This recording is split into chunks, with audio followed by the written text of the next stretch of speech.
Hello friends, good morning. Welcome to my YouTube channel study life. आशा करुच्ची मो YouTube family बहुत भलरे थिबे आ मन दे पाठ पढ़ा आरंभ कर देथिबे। समय धीरे धीरे सरी सरी जाउची आ हमर पाठ पढ़ा मध्य बढ़ी बढ़ी जाउची, कारण जदि आमे प्रीवियस ईयर रो क्वेश्चन पेपर को देखिबा ताहले जो टाइप रो हमरो क्वेश्चन वर्तमान आसिलानी सेतिपई प्रिपरेशन हमको सेमिति स्ट्रांग करबा को पड़िबो। तो जदि हमरो स्टडी ऊपर फोकस न रहिबो ताहले हमें सक्सेस पाई परिबा नाही। सेतिपई जदि हमरो फोकस रहिबो पाठ पढ़ा ऊपर ताहले तो सफलता हमको निश्चित मिलिबो। वर्तमान नीरवरे हमें परिश्रम करि परिबा, या छडा हमें आउ किछि करि परिबा नाही। केवल परिश्रम ही हमको काली की सफलता आनी दबो।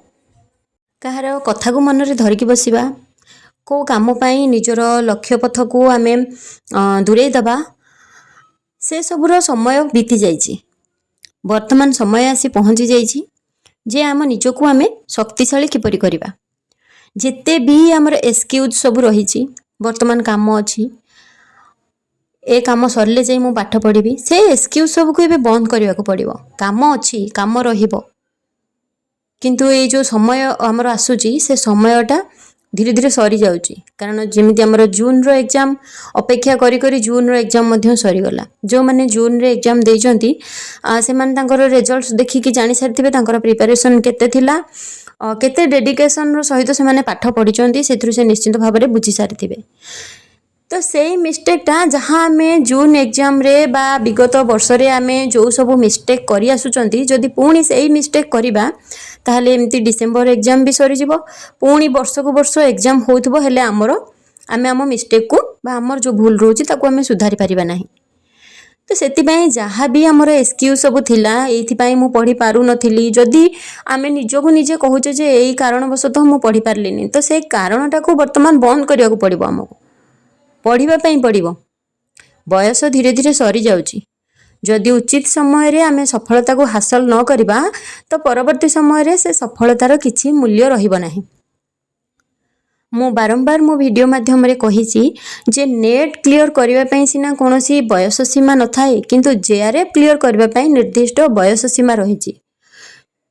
तो जदि आमे नेट बारंबार नेट क्लियर करूचे किंतु जेआरएफ क्लियर करि पारुने, तो सेति पई हमको हमर परिश्रम भी सेमिति जोर रे करिया पई पड़िबो, बा हमको आहुरी अधिक परिश्रम करिया, जेतिकी परिश्रम आमे करूचंती आहुरी अधिक परिश्रम करिया पई पड़िबो। तो एठी मन रे गोटे प्रश्न आसीबो जे आम पाखरे तो समय रो अभाव रहिछि, ताहले केमिति आमे अधिक समय बाहर करिबु, बा आमे जेतिकी एबे मु 2 घंटा 4 घंटा मते समय मिलुछि, मु केमिति 8 घंटा 10 घंटा पढ़ी परिबि, कोड समय आनिबि। संपूर्ण रूप रे तो परिवार को स्किप करि हबनी। संपूर्ण रूप रे घरर दायित्व, घरर काम, पिला काम, ए सब को तो पूरा पूरी छाड़ी हबनी। ता सहित भी हमको पाठ पढ़ा जारी रखिया पई पड़िबो। निहाती भाबरे हमको सब काम सहित पाठ पढ़ा जारी रखिया पई पड़िबो।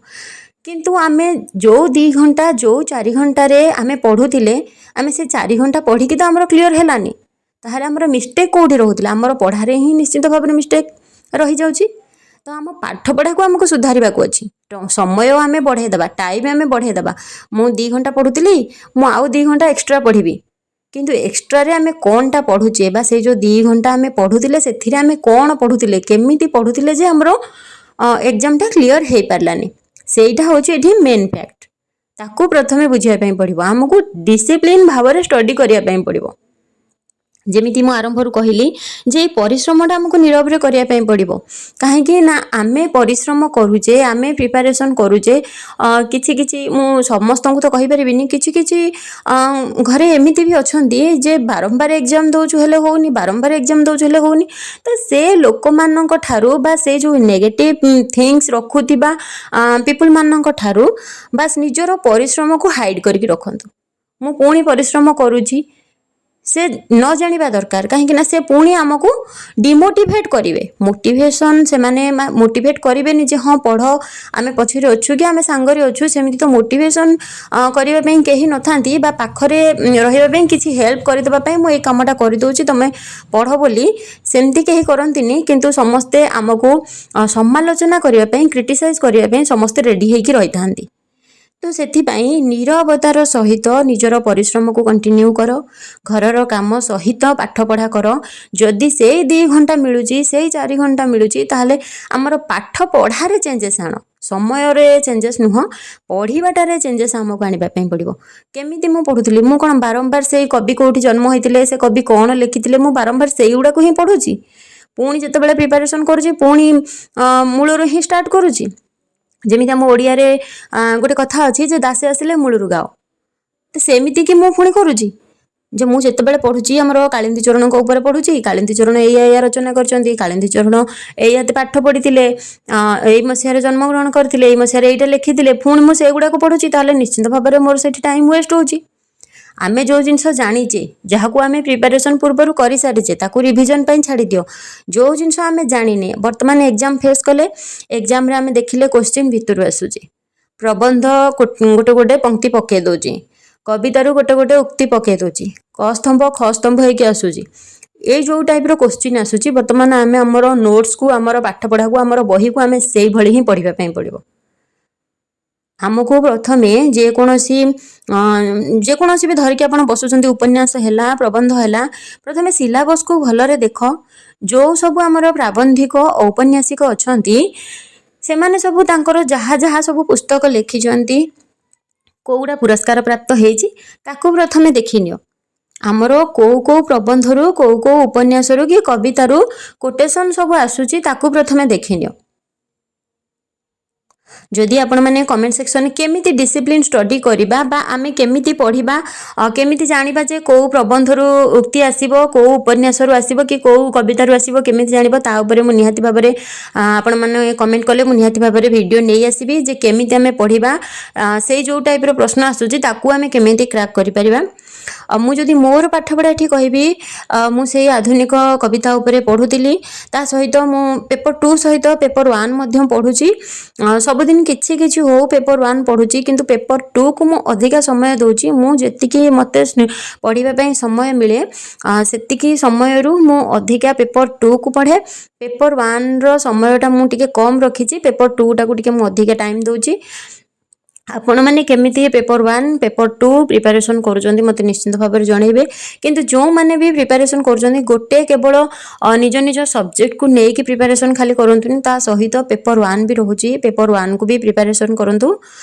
ଆଉ ଜଣେ ଭଉଣୀ କମେଣ୍ଟ କରିଥିଲେ ଯେ ପେପର୍ 1 ପାଇଁ ଆପଣ କ'ଣ ଫଲୋ କରୁଛନ୍ତି ବା କେଉଁଠୁ କ୍ଲାସ୍ ନେଉଛନ୍ତି। ମୁଁ ଏଠି କ୍ଲିଅରଲି କହିଦେବା ପାଇଁ ଚାହେଁ ଯେ ମୁଁ ନିଜେ ନିଜେ ହିଁ ବୁକ୍ରୁ ପଢ଼େ, ପେପର୍ 1 କ'ଣ, ପେପର୍ 2 କ'ଣ, ଆଉ ମୁଁ ନିଜର ନୋଟ୍ସ ନିଜେ ତିଆରି କରିଛି, ପେପର୍ 1 ପାଇଁ ମଧ୍ୟ ଆଉ ପେପର୍ 2 ପାଇଁ ମଧ୍ୟ। ଯେକୌଣସି କାମ ଯେତେବେଳେ ବି ଆପଣମାନେ କରୁଛନ୍ତି, ଫୋକସ୍ଟା ସବୁବେଳେ ନିଜ ଲକ୍ଷ୍ୟ ଉପରେ ହିଁ ଥାଉ ଯେ ମୋର ଲକ୍ଷ୍ୟ କ'ଣ ରହୁଛି, ମୋର ପାଠପଢ଼ା ହିଁ ବର୍ତ୍ତମାନ ଲକ୍ଷ୍ୟ, ଆଉ ମୋର ଏକ୍ଜାମ୍ଟା କ୍ଲିଅର୍ କରିବା ମୋର ହେଉଛି ବର୍ତ୍ତମାନର ଲକ୍ଷ୍ୟ। ତ ଯେକୌଣସି କାମ କରୁଛନ୍ତି, ଶାରୀରିକ କାମ, ଆମେ ହାଉସ୍ୱାଇଫ୍ମାନଙ୍କ କଥା ଯଦି କହିବି, ଯେତେବେଳେ ଶାରୀରିକ କାମ କରୁଛନ୍ତି, ଘରର କାମ, ରୋଷେଇପତ୍ର ହେଲା, ଏସବୁ ଯେତେବେଳେ କରୁଛନ୍ତି, ସେତେବେଳେ ମାଇଣ୍ଡଟାରେ ଆପଣମାନେ ରିକଲ୍ କରିପାରିବେ ଯାହା ପଢ଼ିଛନ୍ତି, ଯାହା ରିଭିଜନ୍ କରିଛନ୍ତି, କି କେଉଁ ଉପନ୍ୟାସ ହେଲା, କେଉଁ କବିତା ହେଲା, କେଉଁ କବିତାର ପଙ୍କ୍ତି ହେଲା, ନିଜ ମନେ ମନେ ଆପଣ ତାକୁ ରିଭିଜନ୍ ମଧ୍ୟ କରିପାରିବେ। ସେମିତି କରିବା ଦ୍ୱାରା ଆମକୁ ବହି ଟେବୁଲ୍ ପାଖକୁ ନ ଯାଇକି ବି ଆମକୁ ସେଠି ଅଧଘଣ୍ଟେ କି ଘଣ୍ଟାଏ ହେଉ ଆମେ ସେଥିରେ ରିଭିଜନ୍ ମଧ୍ୟ କରିପାରୁଛନ୍ତି। ମୁଁ ଆଧୁନିକ କବିତା ପଢ଼ିବା ସହିତ ଗଳ୍ପ ମଧ୍ୟ ପଢ଼ିଥିଲି କିଛି ସମୟ, କାରଣ ସବୁବେଳେ ଯେ ଗୋଟେ ଟପିକ୍କୁ ଧରିକି ବସିବା, ଆଉ ଗୋଟେ ଟପିକ୍ ପୁରାପୁରି ଆମର ବିଭିନ୍ନ ଟପିକ୍ ରହୁଛି, ଗୋଟେ ଟପିକ୍ରେ ଯଦି ପୁରା ମାଇଣ୍ଡଟା ରହିବ, ମୋର ନୋଟ୍ସ ଅଲରେଡ଼ି ସବୁ ହେଇଯାଇଛି, ମୁଁ ଖାଲି ତାକୁ ଫାଇନାଲ୍ ନୋଟ୍ସ ସବୁଗୁଡ଼ା କରୁଛି। ତ ସେଥିପାଇଁ ମୁଁ କବିତା ପଢ଼ିବା ସହିତ ମୁଁ ଗଳ୍ପ ମଧ୍ୟ ଟିକେ ସମୟ ପାଇଁ ପଢ଼ିଥିଲି। କମେଣ୍ଟ ଆସିଥିଲା ଯେ ଡିସେମ୍ବର UGC ନେଟ୍ ଏକ୍ଜାମ୍ ପାଇଁ ନୋଟିଫିକେସନ୍ କେବେ ଆସିବ। ଏଠି ମୁଁ କହିଦେବା ପାଇଁ ଚାହୁଁଛି ଯେ ସେପ୍ଟେମ୍ବରରେ ଆମର ନୋଟିଫିକେସନ୍ ଆସିଯିବ। ତା ପୂର୍ବରୁ ଆପଣ ଆପଣଙ୍କର ପ୍ରିପାରେସନ୍ ଭଲ ଭାବରେ ରଖିଥାନ୍ତୁ, ଜାରି ରଖନ୍ତୁ ନିଜର ପ୍ରିପାରେସନ୍, କାରଣ ଏକ୍ଜାମ୍ ତ ଡିସେମ୍ବରରେ ହେବ, ଆମେ ସେଇଟା ପୁରାପୁରି ସିଓର। ତ ନୋଟିଫିକେସନ୍ ଆସିଲେ ମୁଁ ନିହାତି ଭାବରେ ମୋ ଚ୍ୟାନେଲରେ ଆପଣମାନଙ୍କୁ ଜଣାଇଦେବି। नोटिफिकेशन आसी सारा पर जाकि मोर पाठपढ़ा आरंभ करी से माइंडसेट रखु ना। माइंडसेट को चेंज करूँ एवं एबे ठारू निजर परिश्रम जारी रखु। एबे ठारू जदि आम आज परिश्रम करवा ताले आसंता काली आमको सफलता निश्चिंत भाव में मिल। किंतु जदि आज समय को आम एमती बर्बाद करदेबा ताले ए समय टिकक आम जो आसंता काली खोजा आमको से मिल ना। तो ये जिनसटा को सब माइंड रखु जे समय धीरे धीरे सरी सरी जाऊँगी। गोटे दिन जदि भी सरी जाऊँगी ताले आम 24 घंटा से माइनस आमर हो जाऊँगी परिश्रम। तो जिते बेले जेतिकी समय आमको टाइम मिलूँ पढ़ाई सेतिकी टाइम को आपण पूरा पूरी फोकस सहित आपणकर अध्ययन जारी रखु। देखिए निहाती भाव में आप सफलता पाइपर। वीडियोटी भल लगी वीडियो को लाइक करने को जमा भी भूलें। स्टडी लाइफ यूट्यूब चैनल को जदि आपण मैंने सब्सक्राइब करना ताले निश्चिंत भाव में सब्सक्राइब करनी। पुणी आसबि आउ एक वीडियो सहित रहुछि। धन्यवाद।